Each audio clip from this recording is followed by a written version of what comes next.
Hey YouTubers, Hike with Mike here, of course. I had to get out in the woods today. It's been a stressful couple of weeks, and it's been stressful for everybody.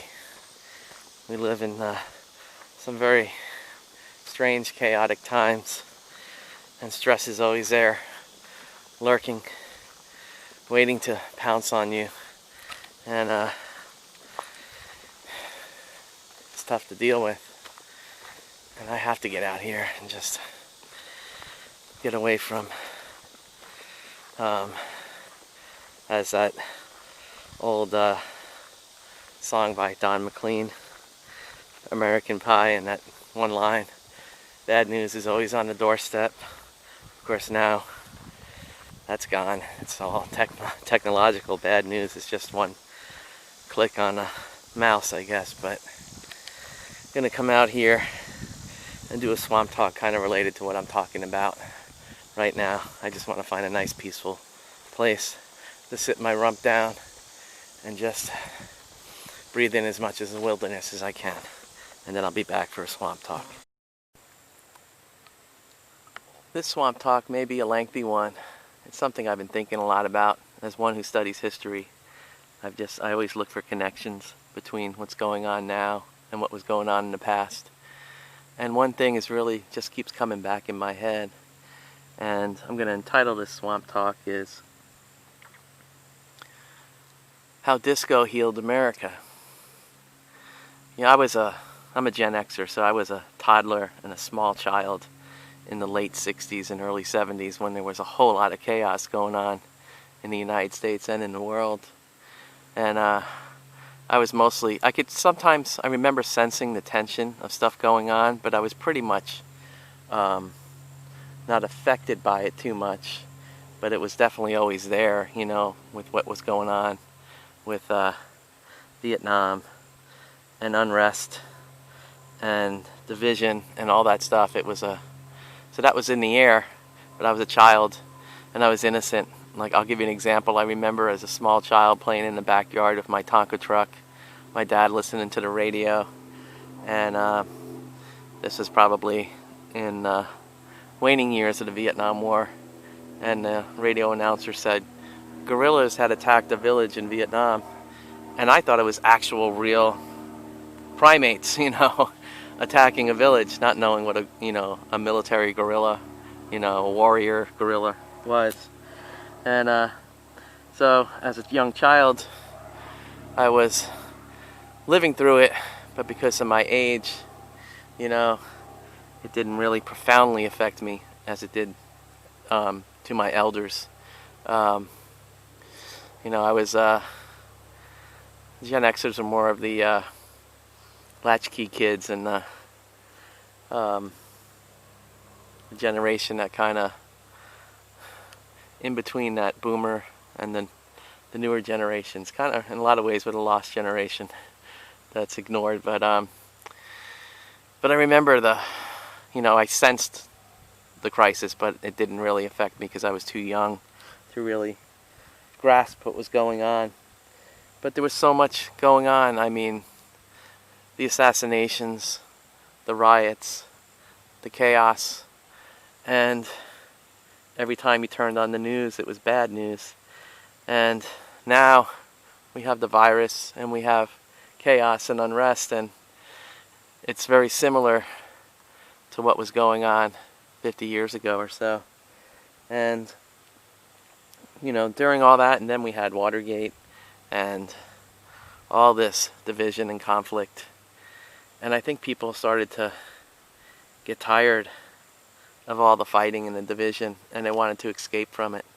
And like I had mentioned before, that line from Don McLean's song, American Pie, more bad news on the doorstep. Every day you're living through all the stress of the regular day, and then you turn on the TV and see more chaos. And I think what was happening by the early 70s was people were dealing with this chaos, stress, and conflict on a daily basis, and then they would turn on the radio and hear like a protest song or a song about conflict and chaos, and it was too much, just way too much. And people psychologically were like, enough is enough. I want to focus, and there was a shift, and there was a shift that went on here with disco too. We went from a collective mindset during that time of chaos to an individualistic mindset where people realized, you know what, we battled this, I can't change it, it's too big for me, so I'm going to focus on myself and change myself. And that became a movement out of the chaos as well, where people focused on their inner self and were more reflective on their inner self. And there was a lot of how to do and focusing on the inner self. And running became really big. And running is a solo sport that is loved by introverts like me. And that became a big sport because people were focusing and reflecting on themselves and trying to get away from the chaos because it was just overwhelming. It was too much chaos. And then a new musical style began. And I want to say, I could be wrong, I'm not a music expert, but I think the heart of the disco movement began in South Florida, because what was cool about disco, it introduced a multicultural element to the music world that was pretty much segregated between just black and white in the 60s. And then you had the influence of all these other cultures, particularly the Latin culture, coming into the top 40 in popular music, and it added all these new elements of Caribbean music, and it kind of changed things up. And I think really the two bands that really started that movement were the Hughes Corporation with Rock the Boat and Casey and the Sunshine Band. And that music was just focused on positivity. It wasn't focused on, you know, the typical protest songs that people were singing while people were living through it, and they wanted an escape from it. They needed an escape from it because it was too much. It was overloading everybody. And so people started to listen to that, and people were stressed, and they couldn't take just hearing all the negativity all the time, and everybody just wanted to dance and have some fun. And I think over a few years, I mean, there was a blowback to the disco, you know, but I think in the long run it really was a positive movement because it really brought Americans back to, and the world, to let go of all the stress and just have some fun and dance and relax. And I think that was like a stepping stone into the 80s for the most part, which was pretty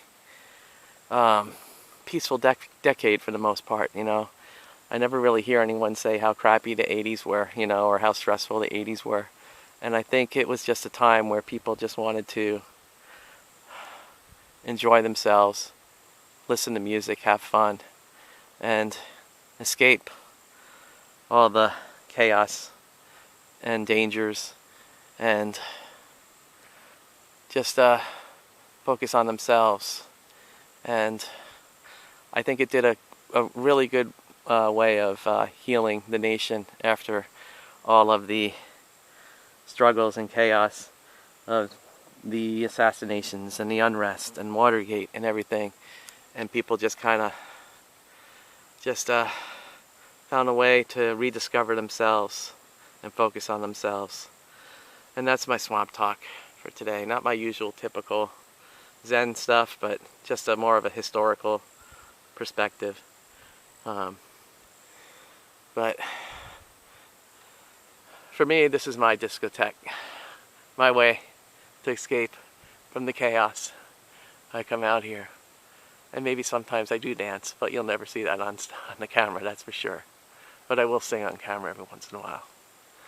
Hope you enjoyed.